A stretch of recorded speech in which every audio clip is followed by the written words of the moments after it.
नमस्कार फ्रेंड्स, कैसे हैं आप लोग। मैं विजय शंकर सिंह आप सभी का अपने चैनल में स्वागत कर रहा हूं।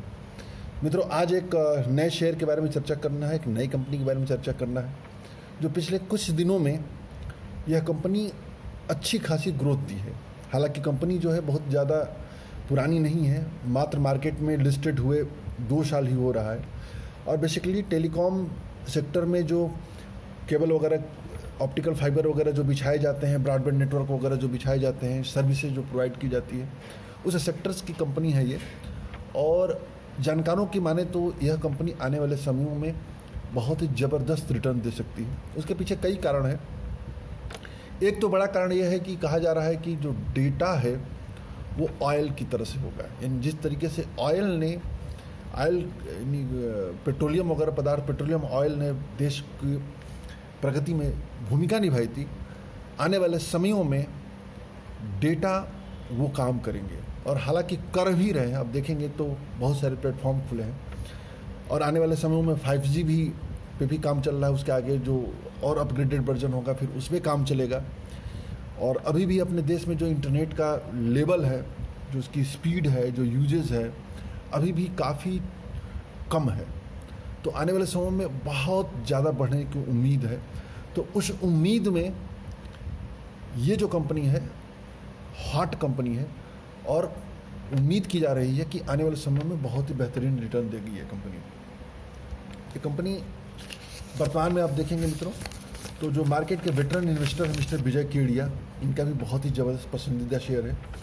और सितंबर महीने की क्वार्टर की बात करें तो इसमें इन्होंने 4.21% की हिस्सेदारी ले रखी है। शेयरों की संख्या की बात करें तो 39 लाख शेयर है, 39 लाख शेयर इसके होल्ड कर रखे हैं। और यदि आप इसका पिछले क्वार्टर से तुलना करें तो जून क्वार्टर का देखेंगे तो उस समय इनके पास यह शेयर 14 लाख थे। परसेंटेज के हिसाब से देखा जाए तो 1.52 यानी 1.5% हिस्सेदारी रही, जो अब बढ़ करके 4% से भी अधिक हो गई है। विजय केडिया जो भी शेयर खरीदते हैं, पूरा मार्केट उस पर निगाह रखता है और multi bagger small cap category के शेयर पहचाने जाने के लिए, चुनने के लिए जाने जाते हैं। तो आज हम इसी कंपनी के बारे में चर्चा करेंगे। हालांकि इस कंपनी में यदि आप म्यूचुअल फंड की होल्डिंग देखेंगे तो जून क्वार्टर की तुलना में सितंबर क्वार्टर में उनकी होल्डिंग कम हो गई है। म्यूचुअल फंड की होल्डिंग जून क्वार्टर में 14.75% थी, यानी लगभग 15% के आसपास, 15.5% के आसपास, जो इस समय 10.78% हो गया है। यानी 4% की हिस्सेदारी कट की गई है म्यूचुअल फंड कंपनी द्वारा। और FII जो विदेशी संस्थागत निवेशक हैं उनके द्वारा भी अपनी हिस्सेदारी कम की गई है।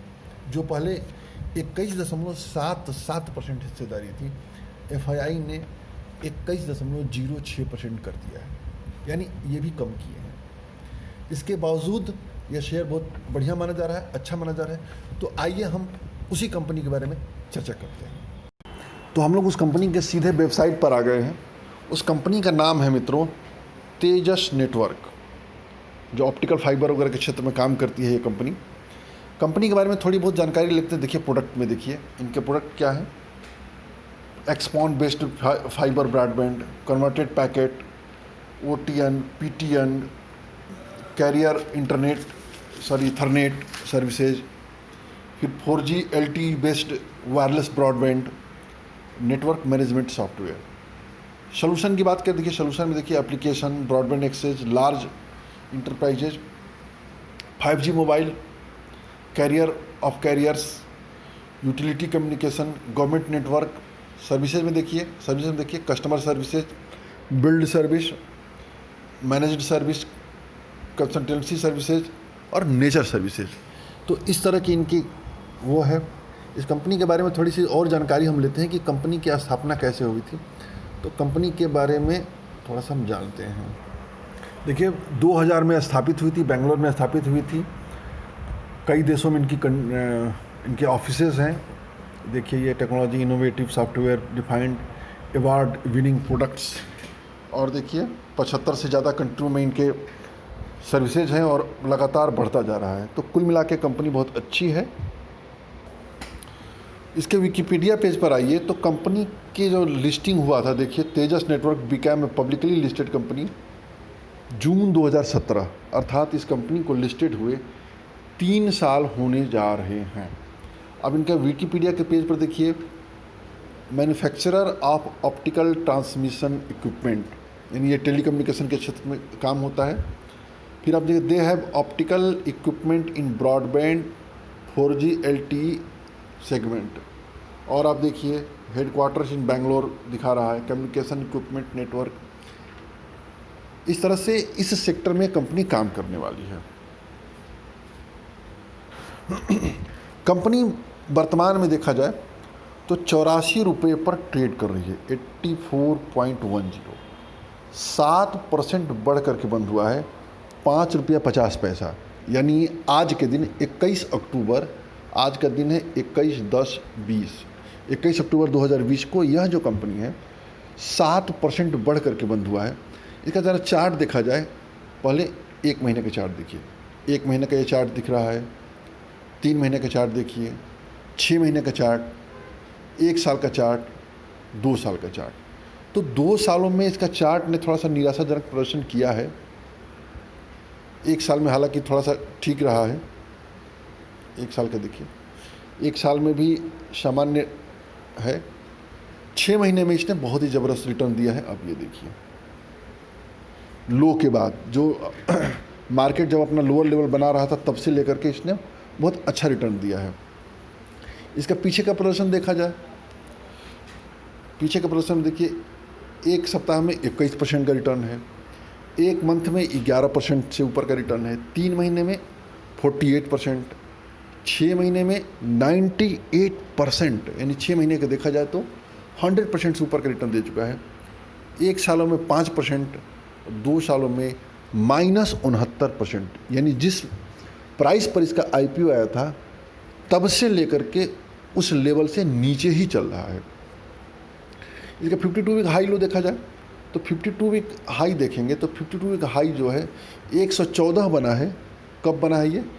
21 नवंबर 2019 को, यानी 1 साल पहले यह 52 वीक हाई बनाया था। 52 वीक लो देखेंगे तो 52 वीक लो बना है 28 रुपया 50 पैसा, जो 21 मई 2020 को बना है। यानी देखा जाए तो अपने लो से यह शेयर लगभग 3 गुना यह शेयर हो चुका है। मूविंग एवरेज देखते हैं, मूविंग एवरेज बहुत मायने रखता है। 20 दिन का मूविंग एवरेज देखिए 73 है, 5 दिन का 73 है, 50 दिन का 70 है, 100 दिन का 61 है और 200 दिन का 57.93 है। अर्थात यह जो कंपनी है सभी मूविंग एवरेज के ऊपर ये ट्रेड कर रही है। और देखते हैं थोड़ा सा इसके फंडामेंटल वगैरह देखते हैं, सेक्टर वगैरह जैसे कि हम देख ही चुके हैं। मार्केट कैपिटल बहुत ही कम है, 778 करोड़ का है, अर्थात शुद्ध रूप से स्मॉल कैप कैटेगरी का यह शेयर्स है। स्मॉल कैप है जिसके अंदर बहुत स्कोप है। अर्निंग पर शेयर निगेटिव है क्योंकि टेलीकॉम बिजनेस में डेप्ट इन्वेस्टमेंट बहुत ज़्यादा होता है, इसलिए इसका भी वो दिखा रहा है। बुक वैल्यू 111 है, बुक वैल्यू से नीचे ट्रेड कर रहा है, 0.75%, काफ़ी नीचे वैल्यूएशन पर ट्रेड कर रहा है। फेस वैल्यू 10 है इसका। रेशियोज देखिए, रिटर्न ऑन इक्विटी -20% का है, नेट प्रॉफिट भी निगेटिव है, नेटवर्थ इतना है, रिटर्न ऑन कैपिटल एम्प्लॉयड -11% लगभग है, रिटर्न ऑन एसेट -18% का दिख रहा है। और देखते हैं इसके डेब्ट टू इक्विटी रेशियो देखते हैं, डेब्ट टू इक्विटी कुछ भी नहीं दिखा रहा है, इंटरेस्ट कवरेज वगैरह दिखा रहा है। फिर आइए देखते हैं एफिशिएंसी में, देखते हैं एबिटा मार्जिन निगेटिव है क्योंकि अभी इसका इन्वेस्टमेंट इतना अधिक है, इतने कि उसको पॉजिटिव होने में समय लग रहा है। एबिट मार्जिन भी निगेटिव है, प्रॉफिट मार्जिन भी निगेटिव है, -60% का है। अर्निंग पर शेयर भी निगेटिव है। इसका ज़रा शेयर होल्डिंग पैटर्न देखिए, शेयर होल्डिंग पैटर्न देखेंगे तो प्रमोटर बिल्कुल जीरो है, क्योंकि इसमें एफआईआई वगैरह बाकी सब चीज़ में पूरे के पूरे शेयर पब्लिक के पास है। अब उसमें भी पब्लिक के शेयर में देखिए एफआईआई 21%, डीआईआई 15% और नॉन इंस्टीट्यूशनल जो संस्थागत गैर संस्थागत हैं 63% की होल्डिंग रख रखे हैं। म्यूचुअल फंड होल्डिंग पैटर्न देखिए, शेयर होल्डिंग पैटर्न देखिए, रिलायंस कैपिटल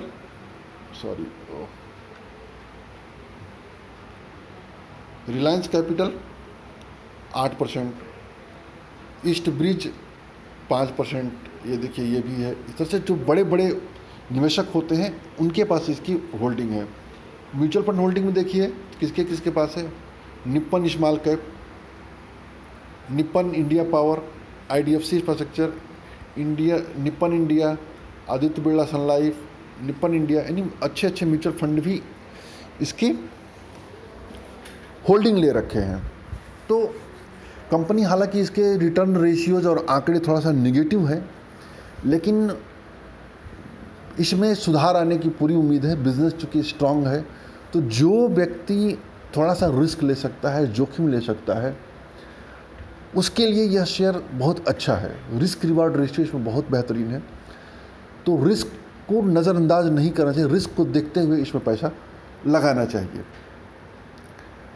डिलीवरी अगर देखा जाए शेयर का, तो अब आप देखिए 35% डिलीवरी, 54, 50, 62, 69, 61, 58, 60, यानी डिलीवरी परसेंटेज भी देखा जाए तो 50% के ऊपर चल रहा है। उस पॉइंट ऑफ व्यू से भी ये सही है। अब ज़रा स्क्रीनर की साइड पे चलते हैं, इसके पीछे के आंकड़े देखते हैं। स्क्रीनर की साइड पे देखिए क्या दिखा रहा है। स्क्रीनर पे दिखा रहा है कंपनी हैज़ रिड्यूस्ड डेप्ट कम की है। कंपनी इज वर्चुअली डेप्ट फ्री कंपनी है। Stock is trading in price to book value के हिसाब से 0.72% है, जो कि अच्छी बात है। निगेटिव चीज़ों में क्या है, company has low interest coverage, company has deliver poor growth rate, company has a low return on equity और company has high debtor days, ये भी इसका है। इसके हम देखते हैं सेल्स प्रॉफिट लॉस के हमको आंकड़े देखना है, जो कि देखा जाए कि पिछले कुछ सालों में इसके सेल्स वगैरह बढ़ रहे हैं कि नहीं बढ़ रहे हैं। अब आप देखिए यहाँ से प्रॉफिट लॉस हम आगे सेल्स में देखते हैं। 2012 में देखिए 201 करोड़ है, ये बढ़ कर के हुआ 369 करोड़, 423 करोड़, फिर बढ़ा 387 करोड़ हुआ, और अब ये देखिए इधर जो है 391, 900 करोड़, 790, यानी इधर जो है कुछ निगेटिव हुआ है। ऑपरेटिंग प्रॉफिट देखिए तो कंपनी जो है -14, 47, 95, 89, और यहाँ पर देखिए तो पिछले साल के 196 करोड़ की तुलना में 87 करोड़ का लॉस की है पिछले साल की तुलना में। ऑपरेटिंग प्रॉफिट मार्जिन देखा जाए, ऑपरेटिंग प्रॉफिट मार्जिन भी देखिए तो निगेटिव है इनका, -38% है। 22 इधर 2 सालों में इसके आंकड़े थोड़े से गलत हुए हैं। नेट प्रॉफिट देखेंगे तो -93, -79, 3, 19, फिर देखिए इधर आकर के ये जो आंकड़े देखिए, आंकड़े ये लॉस इसका बढ़ा है।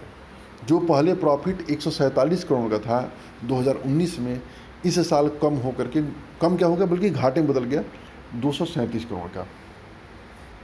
और सेल्स ग्रोथ देखेंगे तो सेल्स ग्रोथ देखिए 5 साल में 0% दिखा रहा है, 3 साल में -24%, 1 साल में 83% का वो हुआ है।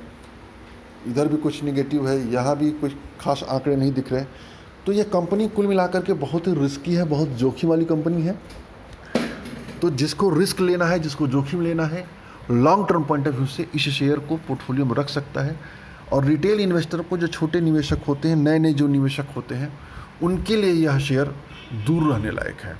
और यह भी ध्यान देना है कि यदि शेयर को पोर्टफोलियो में लेते हैं तो बहुत ज़्यादा मात्रा में नहीं लेना है, बल्कि छोटी मात्रा में लेना है, ताकि हम अपने पूरे पोर्टफोलियो को रिस्क कम से कम में इसका फ़ायदा ले सकें। तो उम्मीद है मित्रों वीडियो पसंद आया होगा। कोई प्रश्न हो, कोई क्वेरी हो तो ज़रूर करिए। आज के लिए इतना ही। जय हिंद, जय भारत।